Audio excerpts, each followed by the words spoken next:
Probiotics, are they wrecking your gut? How could something so good create problems? I know many people have been introduced to probiotics, maybe even by their healthcare provider, and they're looking for solutions for gut issues and sometimes even skin issues. People have made the connection that there's this huge gut-skin connection, or even the hormone component. If things aren't being broken down in the gut properly, it can really significantly impact what's going on with hormones as well. So many people these days are trying to support their gut health, and it's really been advertised quite extensively that probiotics can help in that regard. But let's dig a little bit deeper and look at why that may not be as helpful as it's touted to be. So first of all, if we want optimal gut health, there are thousands of organisms in the gut microbiome that communicate with each other, and we want the good guys to thrive and the bad guys to behave. And sometimes when there's something called dysbiosis or an imbalanced gut microbiome, the historical thought was if you add more of these good guys to that environment, the hope is that they're going to repopulate and help create more of a better environment if we're getting some of the better organisms to thrive. Now, the challenge with that can be twofold. One, it can be a situation where there's such imbalance going on, and you've got these thousands of organisms that are should be creating symbiotic relationship with each other and should be creating a healthy gut environment. But if there is a lot of imbalance there, the joke in our space is even if you have a pretty robust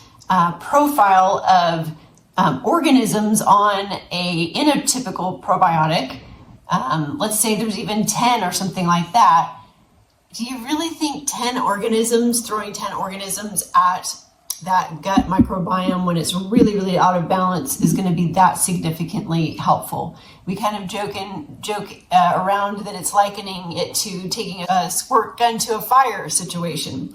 So, when there's a lot of imbalance going on, somebody may get some symptom relief, but how helpful is it really?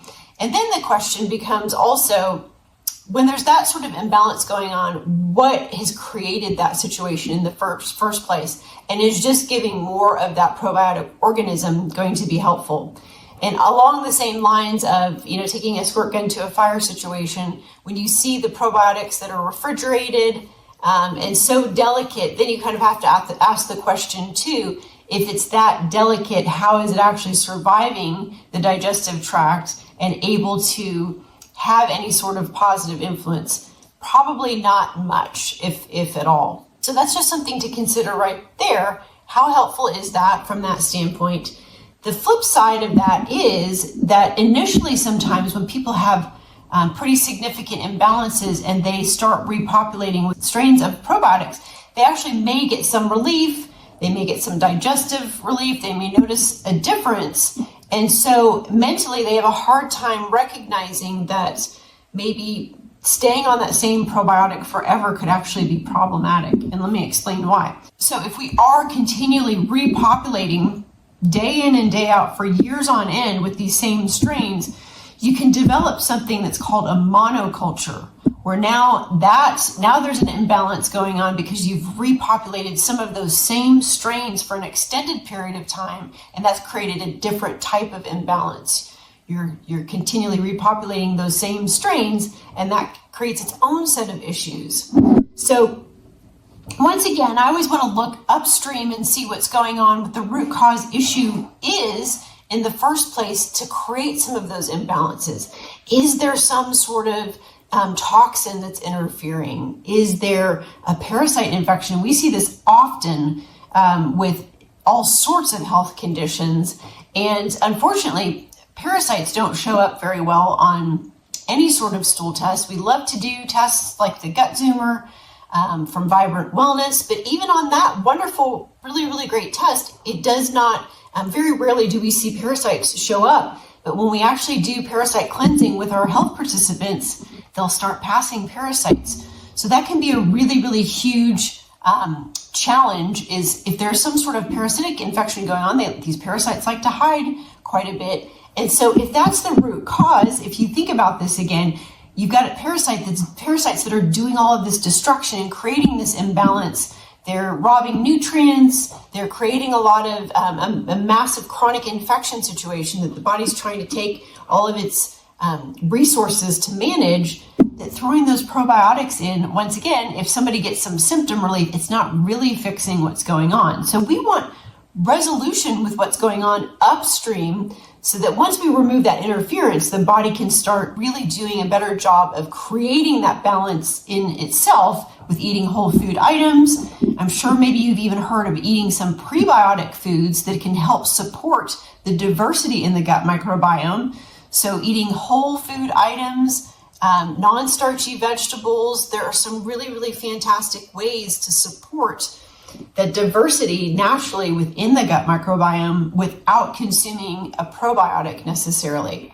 So there are some, we will work in certain situations, there are some spore-based probiotics that I have seen a much better result with just because they work very differently than a traditional probiotic as well. So spore-based probiotic actually works from the standpoint that it's dormant. You think of a spore. If you learned about that back in school, it's dormant, but once you ingest it and it goes through the intestinal tract, it germinates and it really provides a situation where, like I was talking about earlier, it gets the good guys to thrive and the bad guys to behave. But even with something as wonderful as that, a spore-based probiotic is still not necessarily going to address a parasite infection, which would be the root cause.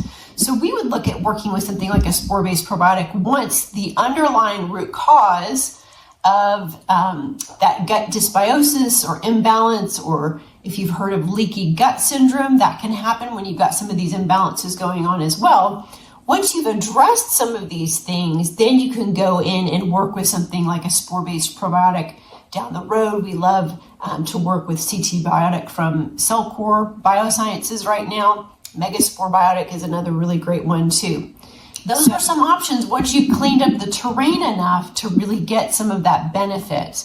But I just wanted to explain a little bit that just throwing probiotics could actually really be creating more problems, and at the very least, something very expensive that's not, if you're working with that long term, that's not really fixing the root cause reason that imbalance is there in the first place. So as you know, my suggestion is always to stick with whole food items. That's a great place to start. We have found in our practice that healthy proteins, grass-fed meats, pastured chicken, and non-starchy vegetables, if that and healthy fats, if you make that primarily the top tier of what you're eating in your diet, that's really going to make a significant impact on your health overall and gut microbiome really functioning the way that it's supposed to. I think we run into a lot of these issues with the gut microbiome with some of the ultra highly processed foods and some of the chemicals and pesticides and things that are on some of these foods are really doing a number to destroy the gut microbiome. So really being mindful of that can make a huge difference as far as really creating resilience and upping our defense system from some of these things being problematic in the first place. So if you're taking a probiotic, I urge you just to reevaluate how helpful it is, and that if you are having a lot of gut issues, you may really want to look upstream and see really what's driving that so you can fix that problem so that you have a long-term strategy that you're addressing that, and so you're not having to just throw probiotics at it to get some sort of symptom relief. You're really addressing what's going on. So hope that was some helpful information for you. If it was, please like and share this video. Always want to provide value and helpful information for you to really create a brighter future for you. Health and happiness. Have a super fantastic day. Thanks so much.